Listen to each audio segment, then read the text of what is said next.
നമസ്കാരം. സ്പോർട്സ് പിച്ചിലേക്ക് ഏവർക്കും സ്വാഗതം. ഇന്ത്യൻ ക്രിക്കറ്റ് ലോകം ഇപ്പോൾ ഉറ്റുനോക്കിക്കൊണ്ടിരിക്കുന്ന ഏറ്റവും വലിയ പോരാട്ടത്തിന് ഇംഗ്ലണ്ട് മണ്ണിൽ തുടക്കമായിരിക്കുകയാണ്. അടുത്ത വർഷം ദക്ഷിണാഫ്രിക്ക പ്രധാന വേദിയായി നടക്കാനിരിക്കുന്ന ICC ഏകദിന ലോകകപ്പിനുള്ള ടീം ഇന്ത്യയുടെ ഏറ്റവും മികച്ചതും നിർണായകവുമായ തയ്യാറെടുപ്പാണ് ഇംഗ്ലണ്ടുമായി ഇപ്പോൾ ആരംഭിച്ചിരിക്കുന്ന 3 മത്സരങ്ങളുടെ ഏകദിന പരമ്പര. വരാനിരിക്കുന്ന ലോകകപ്പ് നടക്കുന്നത് ദക്ഷിണാഫ്രിക്കൻ സാഹചര്യങ്ങളാണെങ്കിലും അതിനേറെക്കുറെ സമാനമായ വേഗതയും ബൗൺസുമുള്ള പിച്ചുകളും കാലാവസ്ഥയുമാണ് ഇംഗ്ലണ്ടിലുള്ളത്. അതിനാൽ തന്നെ ഈ കടുത്ത പരമ്പരയിൽ തകർപ്പൻ ഫോം പുറത്തെടുത്ത് മിന്നിക്കുന്ന കളിക്കാർക്ക് മാത്രമേ വരാനിരിക്കുന്ന ലോകകപ്പ് സ്ക്വാഡിലേക്ക് സെലക്ടർമാർ മുൻഗണന നൽകുകയുള്ളൂ എന്നത് ഉറപ്പാണ്. ക്യാപ്റ്റൻ ശുഭ്മാൻ ഗില്ലും ഇതിനകം തന്നെ ടീം സെലക്ഷനെക്കുറിച്ചും ലോകകപ്പ് കോമ്പിനേഷനെക്കുറിച്ചുമുള്ള കൃത്യമായ സൂചനകൾ വാർത്താ സമ്മേളനത്തിലൂടെ നൽകി കഴിഞ്ഞിട്ടുണ്ട്. നിലവിൽ പ്രധാന ടീമിന്റെ ഭാഗമല്ലെങ്കിലും ദക്ഷിണാഫ്രിക്കൻ പിച്ചുകളിൽ മികച്ച ട്രാക്ക് റെക്കോർഡുള്ള മലയാളി താരം സഞ്ജു സാംസൺ ഉൾപ്പെടെയുള്ള കളിക്കാർ തങ്ങളുടെ സജീവമായ പരിഗണനയിലുണ്ടെന്ന് ഗിൽ വ്യക്തമാക്കിയത് നമ്മൾ കണ്ടതാണ്. എന്നാൽ ഈ ഇംഗ്ലണ്ട് പര്യടനത്തിന്റെ ഭാഗമായി നിലവിൽ ടീമിലുള്ള ചില മുൻനിര ഇന്ത്യൻ താരങ്ങളെ സംബന്ധിച്ച് ഈ പരമ്പര അവരുടെ കരിയറിലെ തന്നെ ഏറ്റവും വലിയ അഗ്നിപരീക്ഷയായി മാറിയിരിക്കുകയാണ്. ഇവിടെ പ്രതീക്ഷിക്കുന്ന പ്രകടനം പുറത്തെടുക്കാൻ സാധിച്ചില്ലെങ്കിൽ അത് അവരുടെ ലോകകപ്പ് സ്വപ്നങ്ങൾക്ക് കരിനിഴൽ വീഴ്ത്തുക മാത്രമല്ല ടീമിലെ സ്ഥാനം തന്നെ എന്നേക്കുമായി നഷ്ടപ്പെടുത്തുകയും ചെയ്യും. ഇന്ത്യൻ നിരയിൽ ഏറ്റവും കൂടുതൽ ഭയക്കേണ്ട ഈ പരമ്പര അതീവ നിർണായകമായി മാറിയിരിക്കുന്നു. 5 പ്രമുഖ താരങ്ങൾ ആരൊക്കെയാണെന്ന് നമുക്ക് വിശദമായി പരിശോധിക്കാം. ഈ ലിസ്റ്റിലെ ഏറ്റവും വലിയതും ഞെട്ടിക്കുന്നതുമായ പേര് മറ്റാരുമല്ല, അത് ഇന്ത്യയുടെ മുൻ ഇതിഹാസ നായകനും റൺവേട്ടകനുമായ സാക്ഷാൽ ഹിറ്റ്മാൻ രോഹിത് ശർമ്മയുടേതാണ്. കരിയറിന്റെ അവസാന ഘട്ടത്തിലൂടെ കടന്നുപോകുന്ന രോഹിത് മറ്റ് 2 ഫോർമാറ്റുകളിലും പൂർണ്ണമായി മതിയാക്കാൻ കാരണം അടുത്ത വർഷം നടക്കാനിരിക്കുന്ന 50 ഓവർ ലോകകപ്പിൽ കൂടി ഇന്ത്യക്കായി കളിച്ച് കിരീടത്തോടെ വിരമിക്കുക എന്ന വലിയ ആഗ്രഹമുള്ളതുകൊണ്ടാണ്. എന്നാൽ നിലവിലെ സാഹചര്യങ്ങൾ ഹിറ്റ്മാൻ അത്ര അനുകൂലമല്ല എന്നതാണ് യാഥാർത്ഥ്യം. കഴിഞ്ഞ കുറച്ചുകാലമായി ബാറ്റിങ്ങിലെ ഫോമില്ലായ്മയും പ്രായത്തിൻ്റെതായ ഫിറ്റ്നസ് പ്രശ്നങ്ങളും രോഹിത് ശർമ്മയ്ക്ക് മുന്നിൽ വലിയൊരു വില്ലനായി നിൽക്കുകയാണ്. അതുകൊണ്ട് തന്നെ അടുത്ത ലോകകപ്പിൽ രോഹിത്തിന്റെ പങ്കാളിത്തം ഇപ്പോഴും വലിയൊരു സംശയനിഴലിൽ തന്നെയാണ് തുടരുന്നത്. എന്നാൽ തന്റെ മേൽ ഉയരുന്ന എല്ലാവിധ വിമർശനങ്ങൾക്കും സംശയങ്ങൾക്കും ബാറ്റ് കൊണ്ട് കടുത്ത മറുപടി നൽകാൻ രോഹിത്തിന് ലഭിച്ചിരിക്കുന്ന ഏറ്റവും മികച്ച സുവർണ്ണ അവസരമാണ് ഈ ഇംഗ്ലണ്ട് പരമ്പര.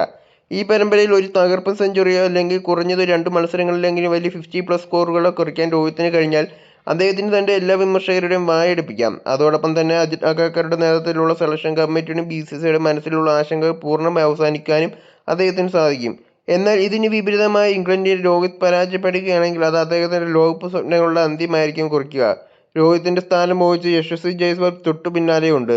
രോഹിത് ശർമ്മയ്ക്ക് ഇംഗ്ലണ്ടിലെ കാര്യങ്ങൾ അത്ര എളുപ്പമല്ലാത്തതിന് മറ്റൊരു പ്രധാന കാരണം അദ്ദേഹത്തിന്റെ ഓപ്പണിംഗ് സ്ഥാനം ലക്ഷ്യം വെച്ചുകൊണ്ട് യുവവിസ്മയം യശസ്വി ജയ്സ്വാൾ തൊട്ടു പിന്നാലെ തന്നെയുണ്ട് എന്നതാണ്. നേരത്തെ ഏകദിന ക്രിക്കറ്റിൽ ഇന്ത്യക്കായി ഓപ്പണർ റോളിൽ ഇറങ്ങിയപ്പോഴെല്ലാം അതിശയിപ്പിക്കുന്ന ബാറ്റിംഗ് പ്രകടനം കാഴ്ചവെക്കാൻ ഈ ഇടങ്കയും ബാറ്റർക്ക് സാധിച്ചിട്ടുണ്ട്. യശസ്വി ജയ്സ്വാളിന്റെ ഏകദിന കണക്കുകൾ പരിശോധിച്ചാൽ ഏതൊരു സീനിയർ താരവും ഒന്ന് ഭയക്കും. ഇന്ത്യക്കായി കളിച്ച വെറും 6 ഏകദിന മത്സരങ്ങളിൽ നിന്ന് 71.25 എന്ന കിടുക്കാച്ചി ബാറ്റിംഗ് ശരാശരി 292 റൺസാണ് ജയ്സ്വാൾ അടിച്ചെടുത്തത്. ഇതിൽ 2 തകർപ്പൻ സെഞ്ചുറികളും ഉൾപ്പെടുന്നു എന്നതാണ് ഏറ്റവും ശ്രദ്ധേയമായ കാര്യം. വെടിക്കെട്ട് ശൈലിയിൽ റൺസ് ഉയർത്താൻ കെൽപ്പുള്ള ജയ്സ്വാൾ ടീമിലേക്ക് വരാൻ കാത്തിരിക്കുമ്പോൾ രോഹിത് ശർമ്മയ്ക്ക് ഇംഗ്ലണ്ടിൽ തിളങ്ങാൻ കഴിഞ്ഞില്ലെങ്കിൽ അത് ജയ്സ്വാളിന്റെ ഓപ്പണിംഗ് ഓപ്ഷനിലേക്കുള്ള തിരിച്ചുവരവ് സാധ്യത ഇരട്ടിയാക്കും. അതിനാൽ തന്റെ സ്ഥാനം ഭദ്രമാക്കാൻ ഹിറ്റ്മാൻ ഈ പരമ്പരയിൽ റൺസ് വേട്ട നടത്തിയേ തീരൂ. രോഹിത് കഴിഞ്ഞാൽ ഈ പരമ്പര ഏറ്റവും കൂടുതൽ നിർണായകമായി മാറിയിരിക്കുന്നത് മധ്യനിര ബാറ്ററും ഓൾറൗണ്ടറുമായ ശിവൻ ദുബെയ്ക്കാണ്. ഇന്ത്യൻ ടീമിലെ സ്റ്റാർ ഓൾറൗണ്ടർ ഹാർദിക് പാണ്ഡ്യയുടെ പരിക്കും ബാക്കപ്പായി ടീമിലുള്ള യുവതാരം നിതീഷ് കുമാർ റെഡ്ഡിയുടെ ഫോമിലായുമാണ് ശിവൻ ദുബെയ്ക്ക് വീണ്ടും ഒരു ഏകദിന ടീമിൽ ഇടം നേടിക്കൊടുത്തത്. വരാനിരിക്കുന്ന ലോകകപ്പ് സ്ക്വാഡിലേക്ക് ഒരു മികച്ച ടീം ബൗളിംഗ് ഓൾറൗണ്ടർ എന്ന റോളിലേക്ക് തന്റെ ശക്തമായ അവകാശവാദം ഉന്നയിക്കാൻ ദുബെയ്ക്ക് ലഭിച്ച ഏറ്റവും വലിയ സുവർണ്ണ അവസരമാണിത്. വലിയ സിക്സറുകൾ പറത്താനുള്ള ബാറ്റിംഗ് കരുത്തിനൊപ്പം ഇംഗ്ലണ്ടിലെ പേസ് സാഹചര്യങ്ങളെ കുറച്ചെങ്കിലും വിക്കറ്റുകൾ വീഴ്ത്താൻ ദുബെയ്ക്ക് കഴിഞ്ഞാൽ അത് സെലക്ടർമാരുടെ ശ്രദ്ധ പിടിച്ചുപറ്റും. എന്നാൽ ഈ പരമ്പരയ്ക്ക് ശേഷം ഹാർദിക് പാണ്ഡ്യ ടീമിലേക്ക് തിരിച്ചെത്തുകയാണെങ്കിൽ ദുബെയ്ക്ക് ഇനിയൊരു ഏകദിന സീരീസിൽ അവസരം ലഭിക്കുക എന്നത് വലിയ സംശയമാണ്. അതിനാൽ കിട്ടിയ അവസരം പരമാവധി മുതലാക്കാൻ ദുബെയ് കഠിനമായി ശ്രമിക്കേണ്ടതുണ്ട്. ഇന്ത്യൻ സ്പിൻ ഓൾറൗണ്ടർമാരായ അക്സർ പട്ടേലിനും വാഷിംഗ്ടൺ സുന്ദറിനും ഇംഗ്ലണ്ടിലെ പ്രകടനം അതീവ നിർണായകമാണ്. അക്സർ പട്ടേൽ കുറച്ചുകാലം മുമ്പ് വരെ ഇന്ത്യൻ വൈറ്റ് ബോൾ ക്രിക്കറ്റ് ടീമുകളിൽ ഒഴിച്ചുകൂടാനാവാത്ത ഒരു അവിഭാജ്യ ഘടകം തന്നെയായിരുന്നു. രവീന്ദ്ര ജഡേജയുടെ പകരക്കാരനായി ടീമിലെത്തിയ അദ്ദേഹം ബാറ്റിങ്ങിലും ബൗളിങ്ങിലും ഒരേപോലെ തിളങ്ങിയിരുന്നു. പക്ഷേ സമീപകാലത്ത് അക്സറിന്റെ ബാറ്റിങ്ങിലും ബൗളിങ്ങിലും വലിയ രീതിയിലുള്ള ഫോം ഇടിവാണ് സംഭവിച്ചിട്ടുള്ളത്. റൺസ് വിട്ടുകൊടുക്കുന്നതിൽ ലോപമില്ലാത്ത അക്സറിന് വിക്കറ്റുകൾ വീഴ്ത്താൻ കഴിയാത്തത് ടീമിൽ അദ്ദേഹത്തിന്റെ സ്ഥാനത്തിന് വലിയ ഇളക്കം തെളിച്ചിട്ടുണ്ട്. മറുവശത്ത് വാഷിംഗ്ടൺ സുന്ദറിന്റെ സാഹചര്യവും ഇതിന് സമാനമാണ്. പരിക്കുകളിൽ നിന്നും മോചിതനായി ടീമിലെത്തിയെങ്കിലും ബാറ്റിങ്ങിലോ ബൗളിങ്ങിലോ കാര്യമായ മാച്ച് വിന്നിംഗ് സംഭാവനകൾ നൽകാൻ അദ്ദേഹത്തിന് സാധിക്കുന്നില്ല. ഇംഗ്ലണ്ടിലെ സാഹചര്യങ്ങളിൽ ഇവർ രണ്ടുപേരിൽ ആർക്കാണോ തിളങ്ങാൻ സാധിക്കുന്നത് അവർക്ക് മാത്രമേ ലോകകപ്പ് സ്ക്വാഡിൽ സ്പിൻ ഓൾറൗണ്ടർ സ്ഥാനത്തേക്ക് മുൻഗണന ലഭിക്കുകയുള്ളൂ. രണ്ടുപേർക്കും ഈ പരമ്പര ഒരു ജീവമരണ പോരാട്ടമാണ്. പേസ് ബോളിംഗ് നിരയിലേക്ക് വരുമ്പോൾ കർണാടകക്കാരനായ പ്രസിദ്ധ് കൃഷ്ണയ്ക്കാണ് ഇംഗ്ലണ്ട് പര്യടനം ഏറ്റവും വലിയ വെല്ലുവിളിയാകുന്നത്. ഇന്ത്യൻ പേസ് നിരയിൽ നിലവിൽ ഒരുപാട് യുവതാരങ്ങൾ കടുത്ത മത്സര രംഗത്തുള്ളതിനാൽ പ്രസിഡന്റ് കാര്യങ്ങൾ അത്ര എളുപ്പമല്ല.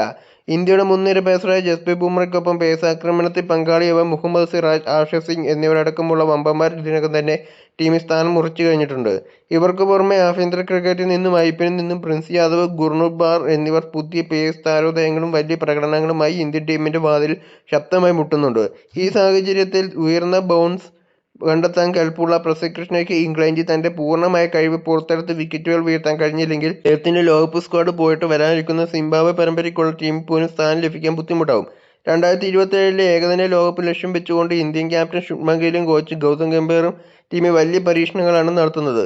സീനിയർ താരങ്ങളുടെ അനുഭവ സമ്പത്തും യുവതാരങ്ങളുടെ ആവേശവും ഒത്തുചേർന്ന ഒരു മികച്ച കോമ്പിനേഷൻ കണ്ടെത്തുകയാണ് ലക്ഷ്യം. രോഹിത് ശർമ്മ മുതൽ പ്രസിദ്ധ് കൃഷ്ണ വരെയുള്ള ഈ 5 കളിക്കാർക്ക് ഇംഗ്ലണ്ടിലെ ഓരോ മത്സരവും കരിയറിലെ തന്നെ ഏറ്റവും വലിയ പരീക്ഷണ ഘട്ടമാണ്. ഇവർക്ക് തങ്ങളുടെ പഴയ ഫോമിലേക്ക് തിരികെ വരാൻ സാധിക്കുമോ അതോ ലോകകപ്പ് പ്ലാനുകളിൽ നിന്ന് ഇവർ പുറത്താകുമോ എന്ന് വരും ദിവസങ്ങളിൽ നമുക്ക് കണ്ടറിയാം. ഇംഗ്ലണ്ടുമായുള്ള ഏകദിന പരമ്പരയിൽ രോഹിത് ശർമ്മ പരാജയപ്പെട്ടാൽ അദ്ദേഹത്തെ മാറ്റി യശസ്വി ജയ്സ്വാളിനെ ഓപ്പണറാക്കണമെന്ന വാദത്തോട് നിങ്ങൾ യോജിക്കുന്നുണ്ടോ? ഫോമില്ലാത്ത അക്ഷർ പട്ടേൽ, വാഷിംഗ്ടൺ സുന്ദർ എന്നിവരിൽ ആർക്കാണ് അടുത്ത ലോകകപ്പ് ടീമിൽ സ്ഥാനം ലഭിക്കേണ്ടത്? സീം ഓൾറൗണ്ടറുടെ റോളിൽ ഹാർദിക് പാണ്ഡ്യയുടെ അഭാവത്തിൽ ശിവൻ ദുബെയ്ക്ക് തിളങ്ങാൻ സാധിക്കുമെന്ന് നിങ്ങൾ കരുതുന്നുണ്ടോ? നിങ്ങളുടെ വിലയേറിയ അഭിപ്രായങ്ങളും പ്രതികരണങ്ങളും താഴെ കമന്റ് ബോക്സിൽ രേഖപ്പെടുത്താവുന്നതാണ്. ക്രിക്കറ്റ് ലോകത്ത് ഇത്തരം ആവേശകരമായ വാർത്തകൾക്കും കൃത്യമായ സ്പോർട്സ് വിശകലനങ്ങൾക്കുമായി ഞങ്ങളുടെ സ്പോർട്സ് പിച്ച് ചാനൽ ഇപ്പോൾ തന്നെ സബ്സ്ക്രൈബ് ചെയ്ത് ഫോളോ ചെയ്യുക. Thank you.